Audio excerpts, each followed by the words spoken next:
it's a time of changes. Now is the time to move on.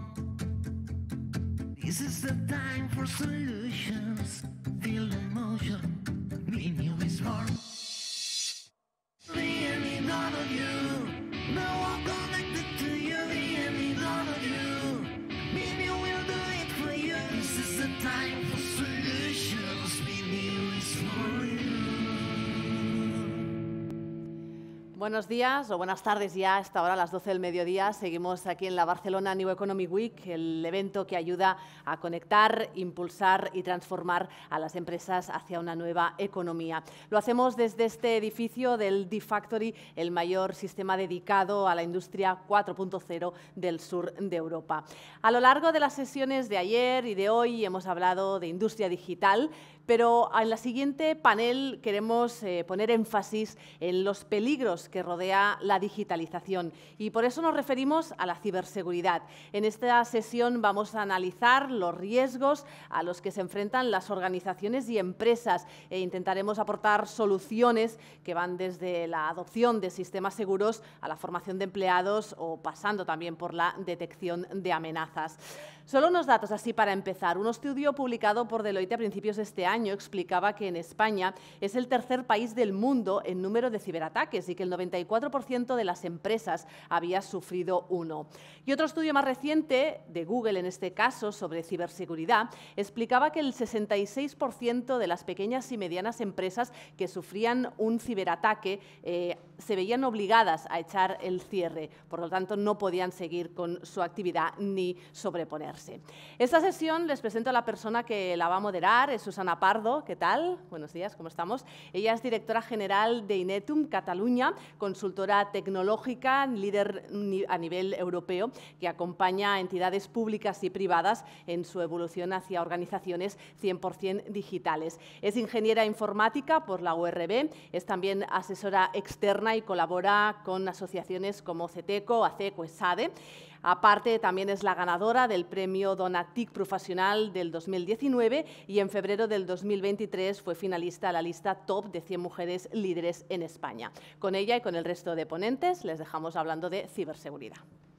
Genial, muchas gracias. Bueno, bienvenidos a todos, a los que estáis aquí en el plató y a los que estáis en remoto, porque en un evento como este, donde hablamos de industria digital, no podemos hablar de digitalización sin hablar de ciberseguridad, ¿no? De proteger nuestros datos, de proteger nuestras infraestructuras y nuestros sistemas.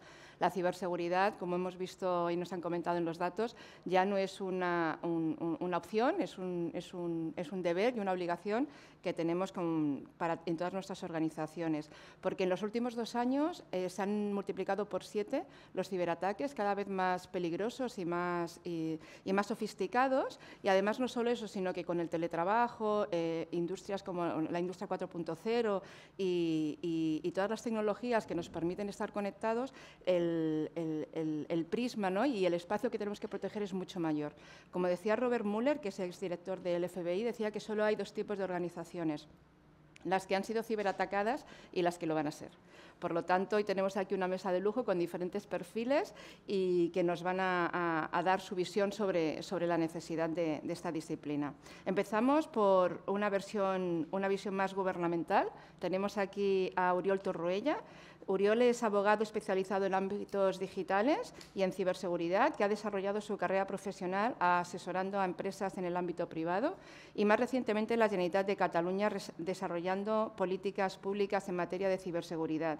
Ha desarrollado diversas responsabilidades directivas en la Fundación CSICAT y en la Agencia de Ciberseguridad de Cataluña, siendo su director general desde el 2018 hasta el 2022. Actualmente ejerce como director de riesgo y cumplimiento de la agencia, o sea que nos va a dar una visión muy completa del mundo público. Bienvenido, Oriol. Gracias, un placer. Seguimos por Jordi Guijarro. Jordi es director de innovación de ciberseguridad en IDOSCAT. Es un centro de investigación en Internet, es ingeniero informático por la UOC y máster de gestión de las TIC por la Universitat Ramon Llull. Jordi es experto en cloud computing y ciberseguridad y participa también en proyectos de innovación y de desarrollo en la Comisión sobre Inteligencia Artificial y Ciberseguridad y en entornos muy orientados de vehículo autónomo. También es profesor colaborador de la UOC, la UPC y la Universidad Internacional de Valencia. Bienvenido, Jordi. Tú nos darás la visión así más de tendencias y de innovación. Gracias.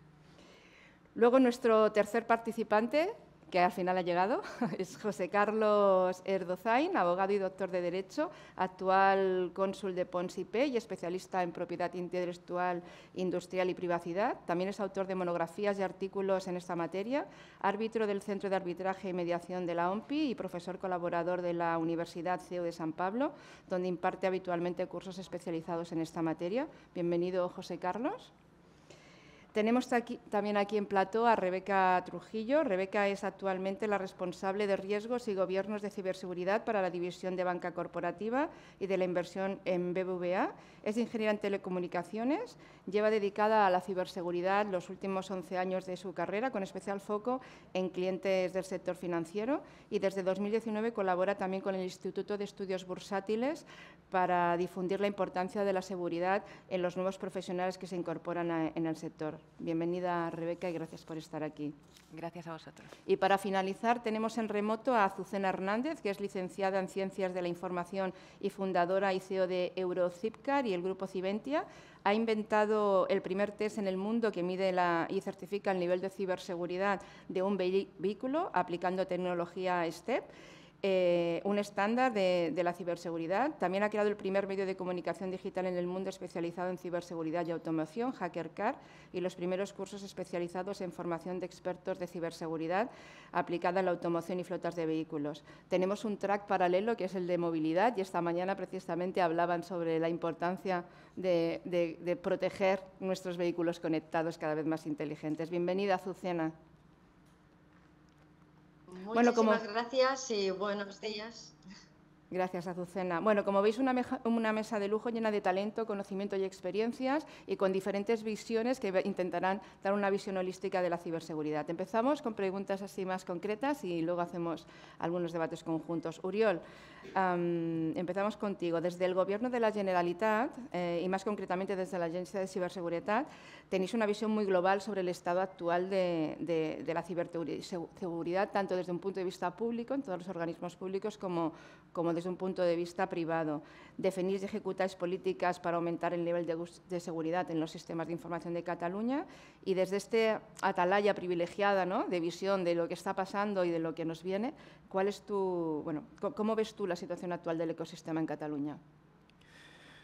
Pues lo dices bien, nuestra posición privilegiada supone tener estas capacidades para observar cómo funciona el sector de la ciberseguridad y cómo evoluciona.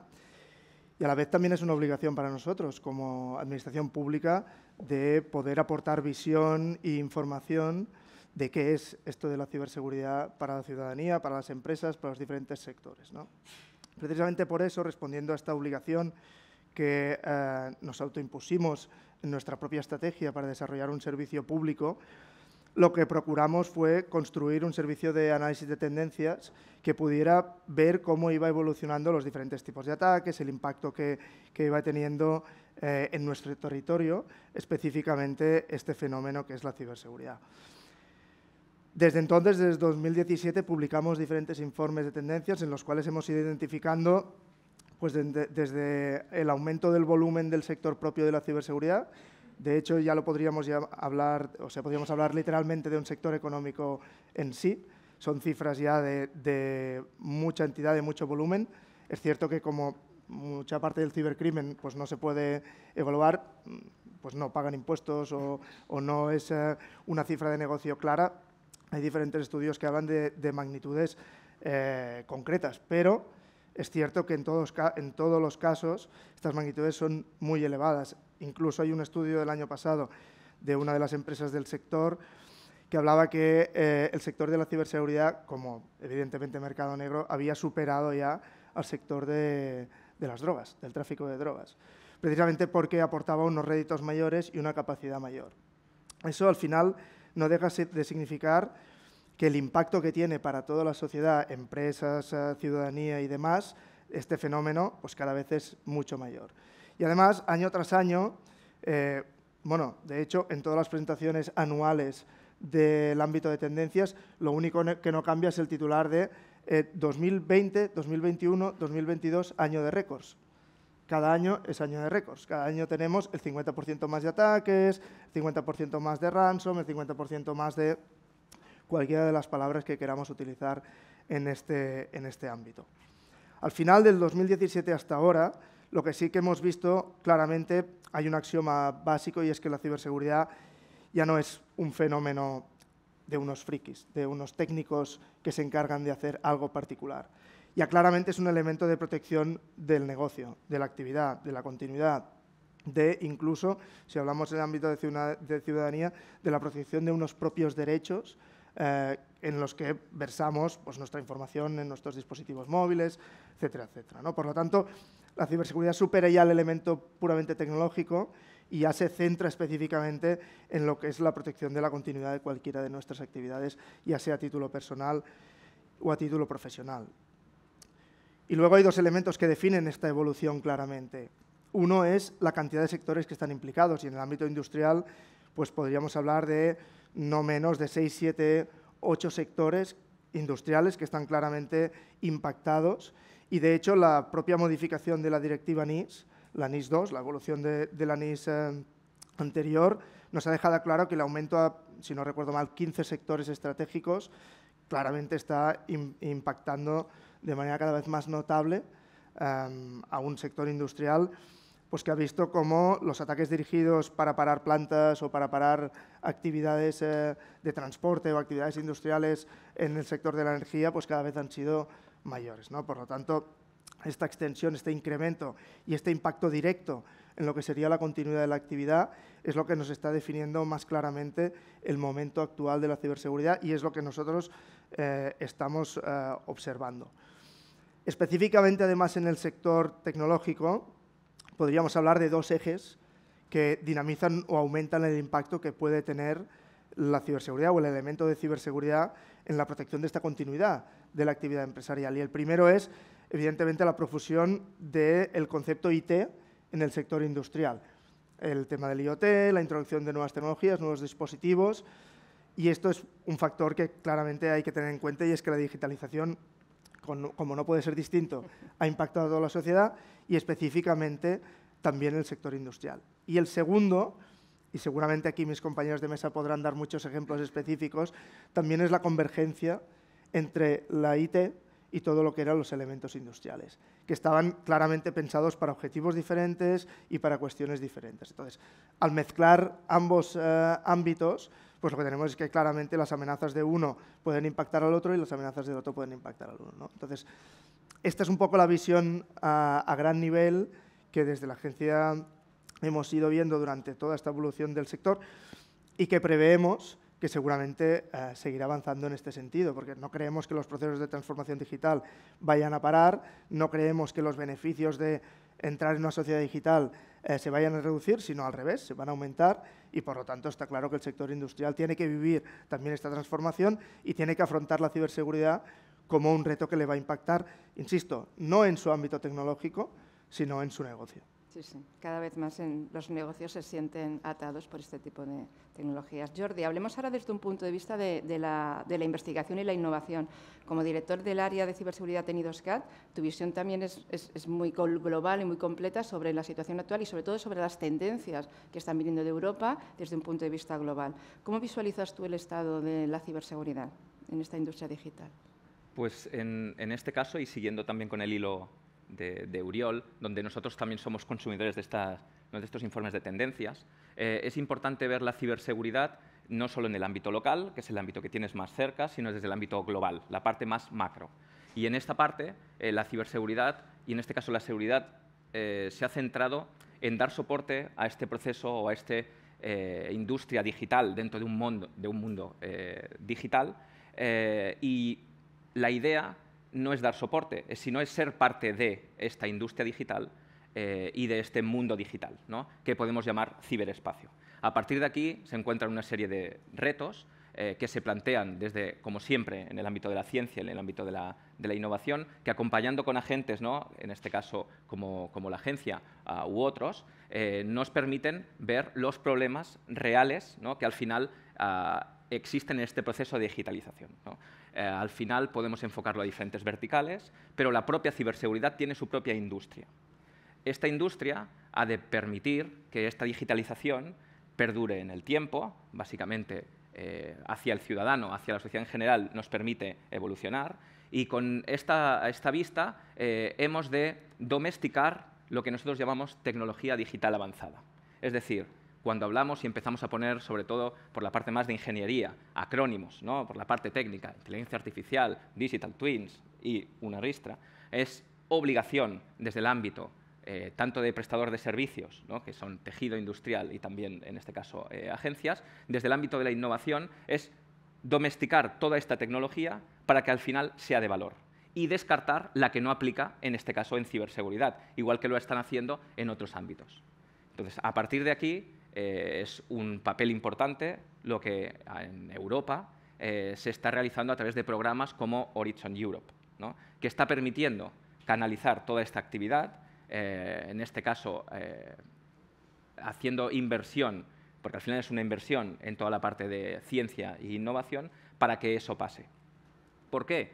Porque al final la ciberseguridad, como otras disciplinas, es una mesa que consideramos que se pueden sentar muchos agentes, ¿no? Porque al final existe una pequeña competencia, pero al final es una cosa de todos, de que esto, ¿no? tenga este camino. Y a partir de aquí, en otras mesas se sientan otra parte, ¿no? del juego. A partir de eso, la colaboración y, sobre todo, en este caso en Europa, que haya programas en los cuales participemos para evolucionar estas tecnologías y domesticarlas. Perdonad por utilizar la palabra, pero creo que es bastante representativa. A partir de ahí, el tejido industrial, las universidades, los centros de investigación, la administración pública y, sobre todo, el usuario final puedan, al final, producir o desarrollar soluciones que son de utilidad. Soluciones ya totalmente seguras siguiendo unos criterios europeos. Muy bien. Pasamos ahora un poco ya al mundo de la empresa para hablar con José Carlos, director de Pons IP, especialistas en protección y gestión del conocimiento y creaciones que generan las empresas. Es otro tipo de seguridad también muy necesaria en un entorno cada vez más digital y más conectado. Cuéntanos un poco más sobre esta disciplina y sobre cómo proteger las propiedades intelectuales. A ver. ¿Sí? A ver ahora. ¿No? ¿Tenéis otro micro? Perfecto, es lo que tiene el directo. Nada, vengo tarde. Perfecto. Y el micrófono tampoco funciona. Nada. Estoy gafado, lo siento. No, muchas gracias, Susana. Efecto, yo creo que a diferencia de mis compañeros, la visión que puede aportar más es la jurídica, ¿no? Evidentemente. Y yo creo que sin demérito de esas protecciones, esas seguridades telemáticas o cibernéticas, las jurídicas son muy relevantes. No ya solo por lo primero, para mí, porque la ley lo obliga. Es decir, yo soy jurista de formación y nos atenemos al rigor de la ley, ¿no? Y a lo que dice la ley. La ley establece que, pues, para determinadas cuestiones como MICA, por ejemplo, los reglamentos que ha comentado Oriol, pues hay que adoptar una serie de medidas organizativas, tecnológicas necesarias para preservar precisamente la integridad de los datos, la seguridad de las transacciones. O sea que sencillamente hay un primer motivo, que es el motivo legal, que obliga a ello. Pero aparte las sanciones, porque lógicamente son sanciones muy cuantiosas. Estamos hablando, cuando hablamos de protección de datos, por ejemplo, o vulnerabilidades, estamos hablando hasta el 4% de la facturación del infractor, con lo cual son sanciones muy considerables que hay que tener en cuenta. Entonces, simplemente por esa cuestión. Y yo me atrevería a decir también un tercer motivo por el cual esas razones jurídicas, ¿no? son importantes también a tener en cuenta, y es la confianza que generas en el cliente, ¿no? Es decir, muchas veces, no hace mucho, firmar un NDA, qué sé yo, pues era visto como algo de desconfianza, que no se fía, ¿no? Y hoy es absolutamente normal, ¿no? Como una forma más de garantizar precisamente que lo que tú le estás ofreciendo, la información que tú estás revelando a la otra parte, pues oye, va a estar garantizada, va a estar preservada por un halo de confidencialidad y de seguridad jurídica, ¿no? Así que yo creo que todo eso hay que tenerlo en cuenta y todos esos son factores relevantes precisamente para ir de la mano de los compañeros tecnológicos que lógicamente pues asesoran a los clientes en relación con la implementación de medidas de seguridad tecnológica, sin olvidar estas otras jurídicas. Muy bien. Hemos hablado de políticas de innovación, de protección del conocimiento. Gracias. Ahora vamos a ver a los sectores, ¿no? Porque es un sector muy transversal que impacta directamente en las industrias, ¿no?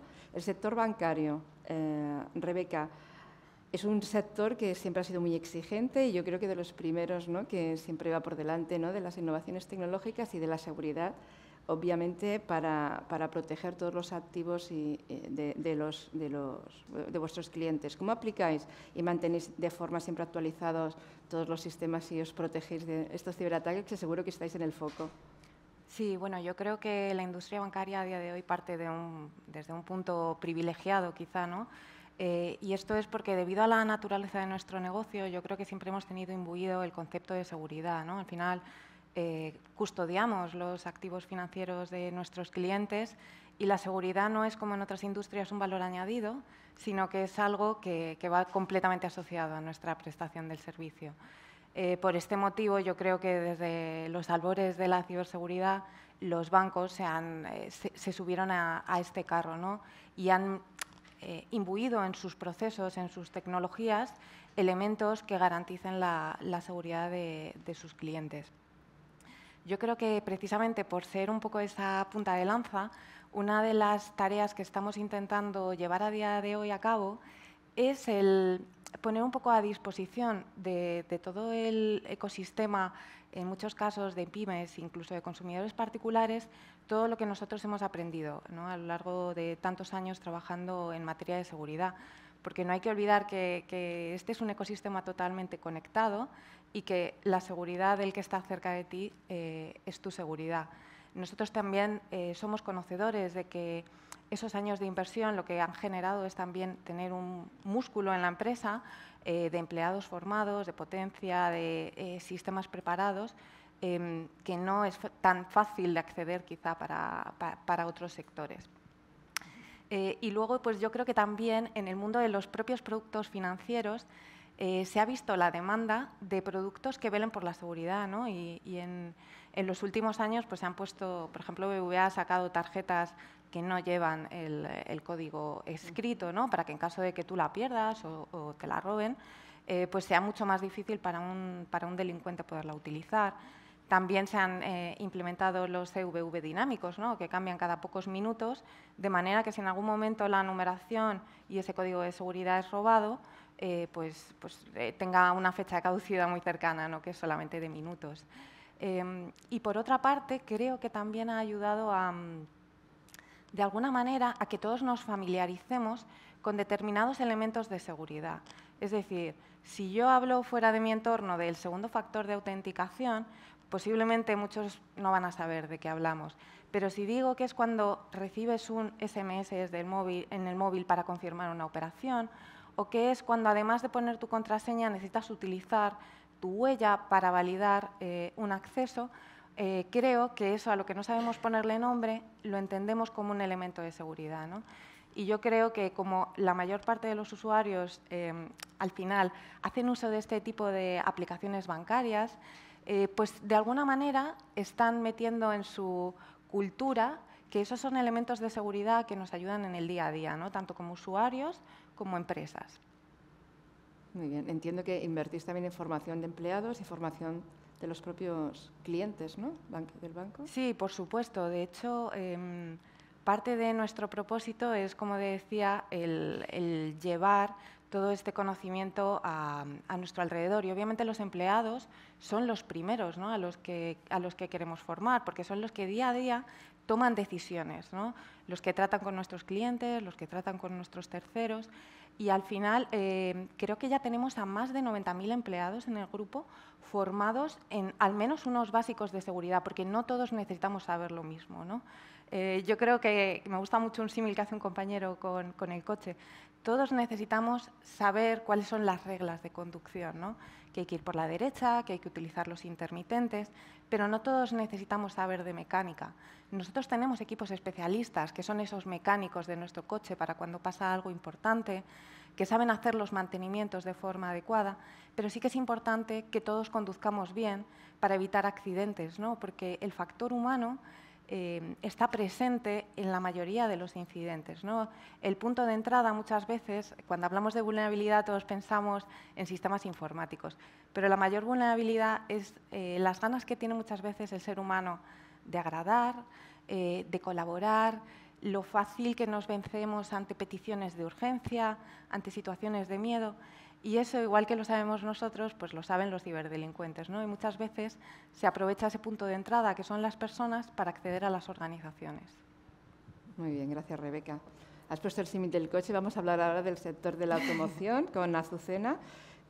Un sector que ha evolucionado mucho en los últimos años y que los coches cada vez están más conectados, más digitalizados y, por lo tanto, también más vulnerables ante cualquier ataque cibernético. Como comentaba, en la mesa de movilidad se ha hablado precisamente la necesidad de regular y de arreglar. Cuéntanos, Azucena, ¿qué hacéis desde vuestra corporación para garantizar esta seguridad? Pues yo, un poco tomando el hilo, Susana, de todo lo que habéis comentado, tenemos la suerte de que la industria de la automoción cuenta con una normativa propia de ciberseguridad. Me hubiera encantado también haber escuchado a los compañeros de la mesa de movilidad. Se llama UNECE R155. Se publicó justo cuando terminó la pandemia, en junio de 2020, y afecta a coches, camiones, autobuses, furgonetas, remolques y quads. Deja fuera las motos y a los vehículos agrícolas y luego os comentaré la buena noticia que tenemos desde España. Los fabricantes están trabajando duro porque desde julio del año pasado los vehículos que se homologan deben cumplir con unos requisitos mínimos de ciberseguridad. Y a partir de julio de este año que viene, todos los que se vendan fabriquen en Europa. Dices, bueno, la pregunta es, ¿por qué de pronto, de forma tan inminente, entró en vigor y se está aplicando esta normativa? Fijaros, la de combustión, hasta el año 2035, y se está hablando mucho de ella, pero no se va a aplicar hasta el año 2035. Sin embargo, esta 2020, 2023, 2024, fijaros cómo estamos, pues que está en juego la vida y la privacidad de los datos de las personas que viajan a bordo de un vehículo. Esta amenaza no es de ayer, o sea, Oriol antes ha notado algunas puntualizaciones. Los crackers desde el año 2012 han sido capaces de acceder a los datos almacenados en los servidores. Han robado vehículos de forma remota, han tomado el control de esos vehículos, incluso los han frenado y acelerado. Y es más, o sea, siempre hablamos ahora del acoso a las parejas y a las mujeres. Bueno, pues utilizando una aplicación de una marca que desde el móvil te permite bajar las ventanillas, localizar dónde está tu coche o localizar el vehículo y bloquearlo, pues una persona llegó a acosar así a su expareja. Estamos hablando de algo serio. Y por eso esta normativa, lo que dice la UNECE R155 es que debe garantizar que el vehículo sea ciberseguro durante todo ese proceso de vida. O sea, desde que se diseña hasta que se da de baja. Se llama CSMS o Sistema de Gestión de la Ciberseguridad. Y esta también es algo interesante. La gente dice, bueno, son los fabricantes de coches los que tienen que hacer los deberes. Antes Rebeca ha comentado, los usuarios también lo tienen que hacer. Sí, esta normativa también lo contempla. Y también contempla que tengan que ser los proveedores, los que suministran hardware y software a las marcas, las aplicaciones y también los servicios de telefonía, de comunicaciones. O sea, antes Susana y Rebeca habéis comentado pues un poco cómo está el mundo de la movilidad. Bueno, pues los ordenadores ahora son megaordenadores para mí, pero que van sobre ruedas y que tienen un enorme proceso, o sea, poder de procesamiento, que almacenan y registran muchos datos, que cuentan con numerosos canales de comunicación y que sobre todo pueden circular a 120 kilómetros por hora y con personas dentro. Entonces, como mínimo debería protegerse como se protege un ordenador o un móvil.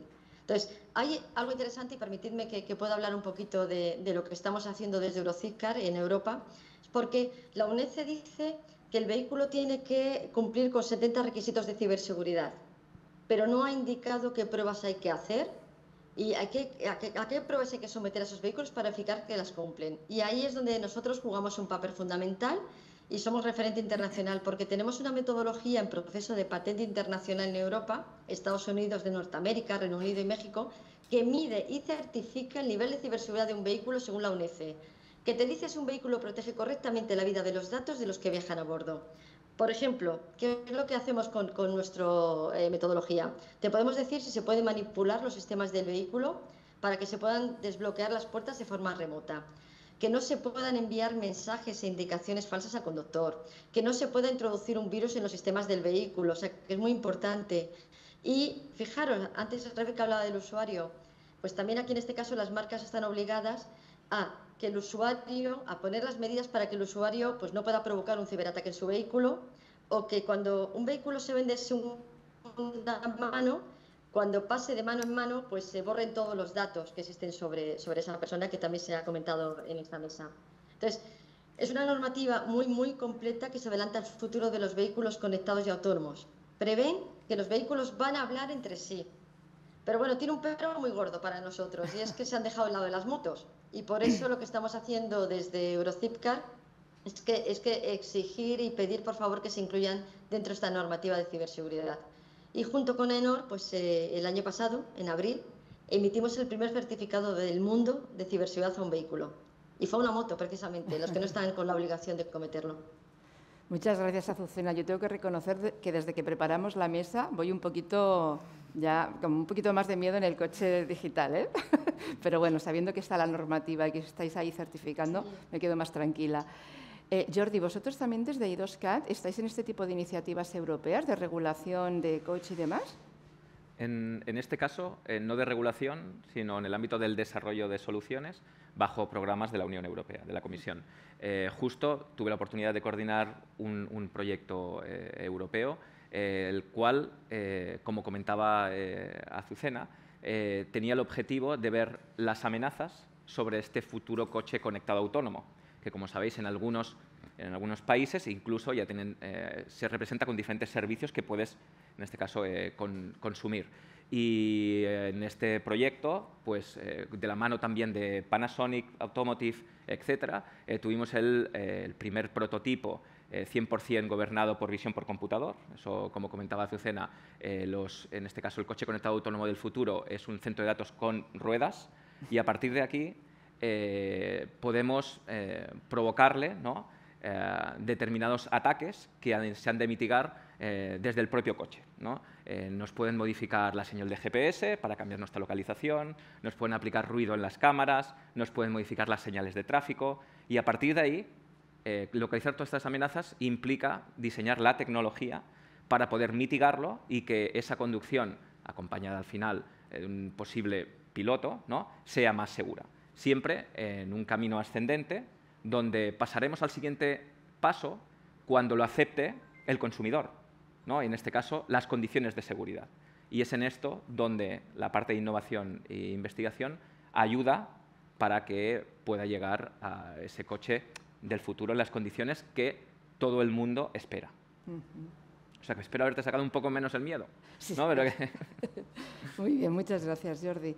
Y comentaba Rebeca antes que ¿no?, las iniciativas que estabais teniendo para, de alguna manera, formar a empleados, ¿no?, y hacerles como más conscientes, ¿no?, del impacto que tienen sus acciones.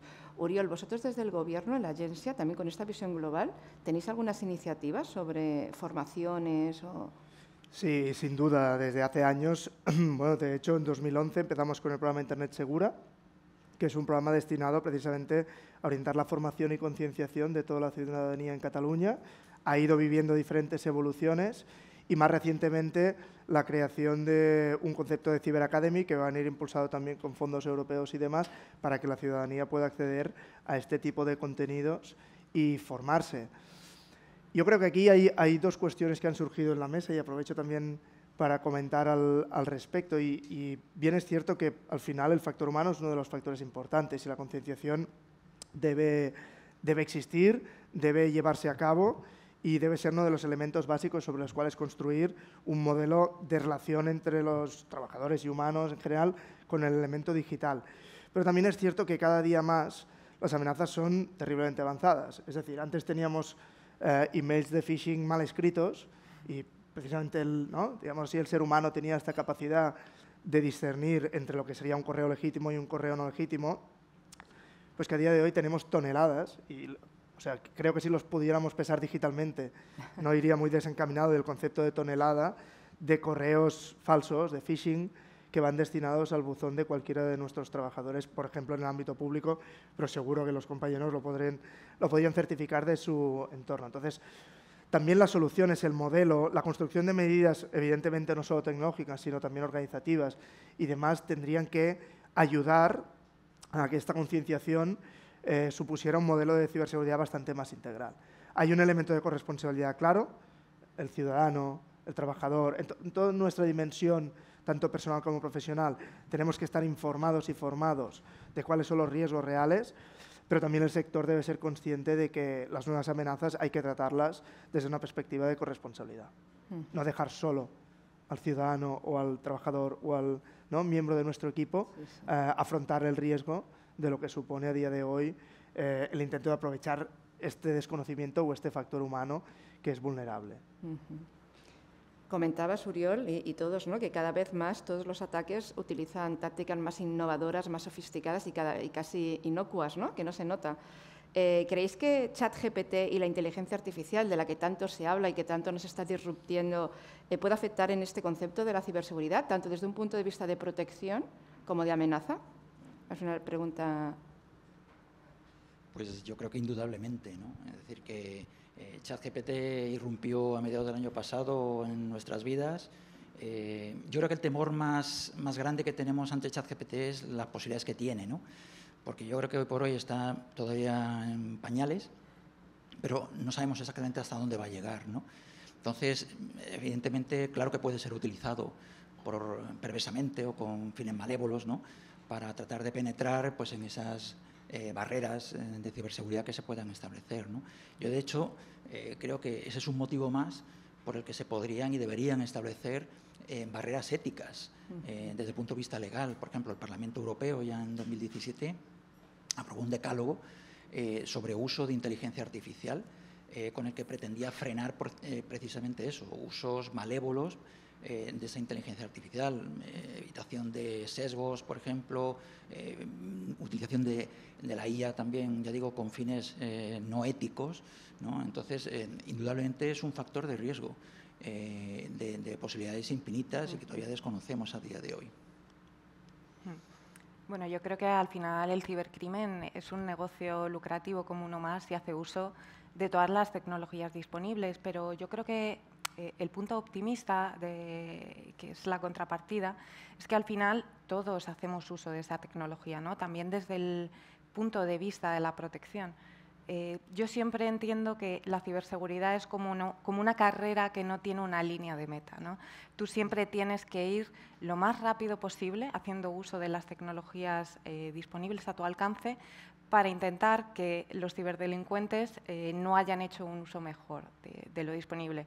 Pero yo creo que no hay que verlo con miedo, sino como una oportunidad también para nosotros, porque no cabe duda que la inteligencia artificial ha supuesto también un gran avance en las propias herramientas de seguridad, en su optimización, en su potencia, en la capacidad de llegada que tienen. Entonces, bueno, yo creo que como todo tiene su contrapartida. Muy bien.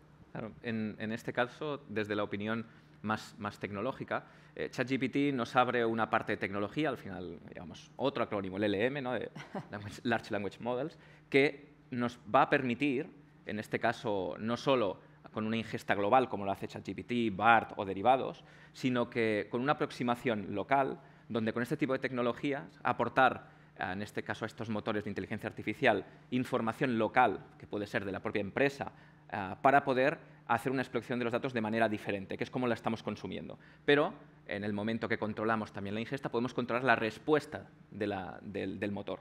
Y a partir de aquí reducir el riesgo, donde todo el mundo sabe que ChatGPT se equivoca, ¿no? ChatGPT tiene vías, ChatGPT, ¿no? Pues, pero cómo aprovechamos al final la tecnología que hay, pues, controlando al final el motor y, permítame decirme, la gasolina que le estamos inyectando. Yo soy, como Rebeca, tremendamente optimista en relación con el tema de inteligencia artificial. Tenemos que tener en cuenta que el esfuerzo que supone defender una infraestructura, un entorno respecto a las amenazas que hay hacia afuera es mucho más grande que lo que cuesta atacar. Es decir, intentar atacar un objetivo es encontrar una vulnerabilidad, encontrar un entorno en el cual puedas entrar y a partir de aquí puedes ir desplegando herramientas. Defender un entorno de, pues no sé, en nuestro caso 200.000 puestos de trabajo, no sé cuántas aplicaciones. Claro, al final eso es un esfuerzo ingente y la realidad es que los recursos, aparte de limitados, pues tampoco no pueden trabajar todos los días, todas las horas y aunque tenemos un 24/7, es muy complejo hacerlo solo con esfuerzo humano. Entonces yo creo que, de hecho, la inteligencia artificial, en este caso, llega para equilibrar un poco las fuerzas y ayudarnos a los que defendemos infraestructuras y entornos a tener mejores capacidades. La única cuestión que, digámoslo así, implica precisamente este concepto de inteligencia artificial es si la vamos integrando cada vez más para la toma de decisiones, entonces lo que es vulnerable es la propia inteligencia artificial.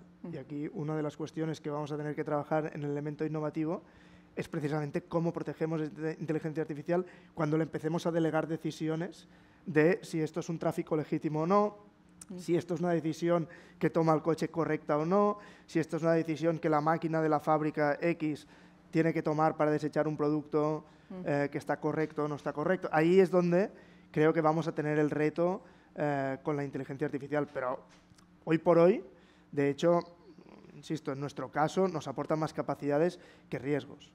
Azucena, cuéntanos tú desde el remoto. Yo tomo el testigo, Susana, tomo el testigo a lo que ha comentado Oriol sobre el vehículo. Y en el caso de los vehículos autónomos y conectados de mayor nivel, pues se está creando inteligencia artificial con algoritmos que controlan las decisiones que debe tomar por sí mismo un vehículo. Por lo tanto, y ahora voy a hablar del cracker. Si un cracker llega a manipular esos algoritmos, podría llegar a provocar que, a pesar de contar con un gran número de datos reales y veraces, pues un vehículo llega a tomar decisiones incorrectas que provoquen una situación de peligro. Por ejemplo, salirse de la carretera o llevar a un vehículo a estrellarse contra un muro. O sea, en el caso del vehículo, insisto que siempre parece que lo repito, pero el daño que un cracker puede provocar es proporcional a la velocidad a la que viaja ese mega ordenador con ruedas que he comentado antes. Muy interesante, Azucena. Bueno, nos hemos quedado con muchas preguntas que teníamos preparadas sobre talento, sobre el futuro, pero ya el directo y el formato nos apremia. Así que para los últimos minutos que nos quedan, una frase, resumen, de cada uno de vosotros para lanzar sobre la ciberseguridad, su impacto y las necesidades de futuro. Oriol. Bueno, ya como introducía también en mi presentación inicial, y además creo que también los compañeros de mesa lo han ido representando, como decía, la ciberseguridad no es ya un elemento tecnológico, en este caso ya que estamos hablando del entorno de la industria, en el cual, pues bueno, tenemos que confiar para ir mejorando, ir transformando, sino que es un elemento clave sobre el cual construir un modelo de industria 4.0, industria digital, también sobre el cual construir nuestro modelo de interacción con el elemento digital. A nivel personal, todos y cada uno de nosotros tenemos que ser conscientes de cuál es el impacto del elemento digital en nuestra vida y poner las medidas de ciberseguridad de más o menos nivel en función de lo que queramos proteger, pero teniendo en cuenta que existen unos riesgos y unas amenazas. Jordi, titular. Titular. Yo me gustaría incidir en la parte de talento y respecto a los nuevos perfiles, ¿no? Porque colaborar es algo necesario. Si ya lo era antes, ahora es mucho más. Y ya contamos en ciberseguridad con más de una decena, por ENISA, más de una decena de perfiles diferentes en ciberseguridad. Es un entorno o un término amplio, complejo y que animamos, ¿no? Porque es que necesitamos manos, ¿no? en este caso, en la industria. Gracias. Bueno, yo me gustaría cerrar con esa visión de desmitificar que mis datos no son importantes. Al final hay que entender que muchos de los ataques son potentes porque son masivos, con lo cual yo animaría a que cualquier empresa sea consciente de los riesgos a los que está expuesto, pero yo creo que el mensaje tiene que ser de optimismo, que es no nos preocupemos, nos tenemos que ocupar, no preocupar. Eso significa que hay muchas cosas que están en nuestra mano. Como hemos dicho antes, podemos aprender a conducir de forma segura, podemos gestionar de forma adecuada nuestras contraseñas, podemos ser conscientes de cuando procesamos información a quién se la estamos dando, etcétera. Entonces, yo creo que simplemente es incorporar esos buenos hábitos de higiene de ciberseguridad en nuestra vida y poco a poco confiar en los profesionales para cuando tengamos cosas que están fuera de nuestro alcance. José Carlos, titular. Confianza en la tecnología, en las personas y es un aliado. La tecnología es un aliado, no hay que verlo como un enemigo. Gracias. Y Azucena, último titular. Rápido, Susana.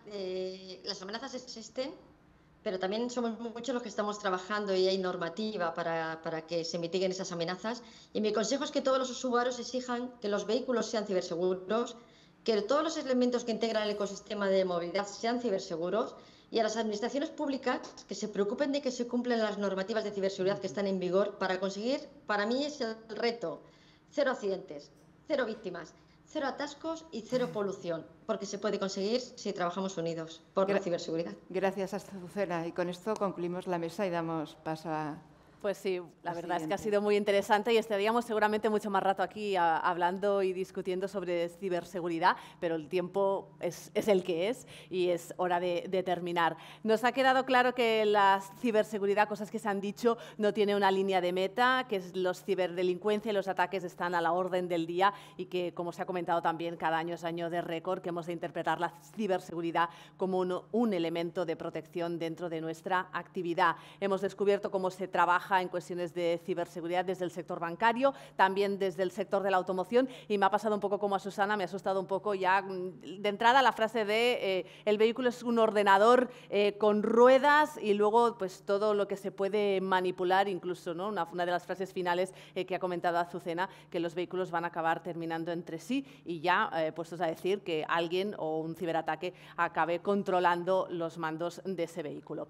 Gracias a todos por asistir, a los que habéis venido aquí al plató del D-Factory, a los que estáis en casa y también gracias a los patrocinadores y organizadores, gracias también al Ayuntamiento de Barcelona, a Barcelona Activa y al BBVA por hacer posible esta sesión dentro del panel de Industria Digital.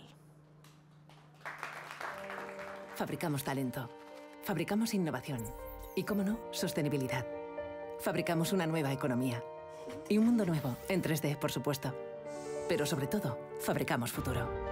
Y es que fabricamos empleo para más de 137.000 trabajadores. Fabricamos oportunidades globales de negocio en un espacio de más de 10 millones de metros cuadrados. Y fabricamos servicios de vanguardia y ventajas competitivas para más de 175 empresas. Consorci de la Zona Franca. Fabricamos oportunidades para tu futuro. Barcelona Activa et connecta quan busques feina o formació, quan vols emprendre o impulsar el teu negoci. Connecta amb Barcelona Activa i aconsegueix els teus reptes professionals. Descobreix com a barcelonaactiva.cat.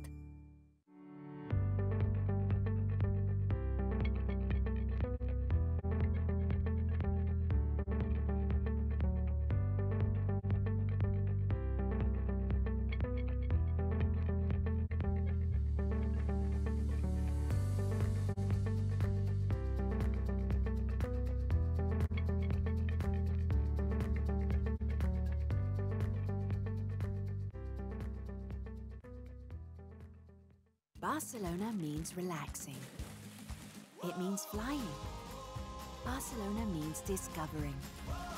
It's sharing. Barcelona means touching the sky. Barcelona means stopping time. Barcelona is life. It's love. Barcelona is unique. It means countless likes. Which Barcelona do you know? Discover them all at barcelonaismuchmore.com. Catalunya és un país que es mou. Milions de persones es desplacen cada dia. I cada cop més ho fan amb transport públic. Catalunya aspira a tenir la gestió integral de la xarxa que connecta tot el país. Una xarxa capilar i extensa que permet la mobilitat de proximitat. Una xarxa que connecta territoris, pobles, barris i ciutats. És a dir, que connecta persones. Una xarxa que afavoreix l'equilibri entre territoris i dinamitza l'activitat econòmica i que, alhora, ajuda a la descarbonització i facilita la descongestió de les nostres ciutats. Perquè sabem que una bona xarxa de transport públic és fonamental per a la qualitat de vida de les persones. Volem un transport públic per a tothom i a tot arreu.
Bienvenidos a The Factory Barcelona, la fábrica de talento, de tecnología, de innovación y, por supuesto, de Barcelona. Y es que The Factory consolida a Barcelona como la capital europea de la industria 4.0, de la digitalización, de la transformación, creando en la ciudad 1.500 puestos de trabajo directos y 5.000 indirectos, cerca del metro, del puerto y del aeropuerto, e impulsada por el Consorci de la Zona Franca de Barcelona.